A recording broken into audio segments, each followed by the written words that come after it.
ஆனா இதுல வந்து பர்ட்டிகுலரான டைம் அப்படின்னு பார்த்தோம்னா, அதிகாலை 3 மணியிலிருந்து 4:30 மணி வரைக்கும் தான்.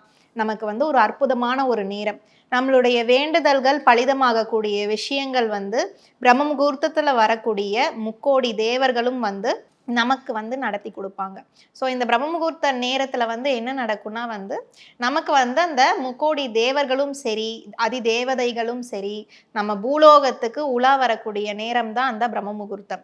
அந்த நேரத்துல யார் ஒருத்தங்க வந்து வாசல கூட்டி பெருக்கி கோலமிட்டு, நிலைவாசல்ல தீபம் ஏத்தி விட்டு, அதுக்கு பிறகு தான் வந்து பூஜை அறையில தீபம் ஏத்தணும். ஸோ அந்த மாரி யார் செஞ்சு அவங்களுடைய வேண்டுதல்கள முன் வைக்கிறாங்களோ, அந்த தேவர்கள் வந்து அவங்களுடைய வேண்டுதல்கள் எல்லாமே அப்படியே ஆகட்டும் அப்படின்னு சொல்லி அவங்களுக்கு ஆசீர்வாதம் செய்வாங்க.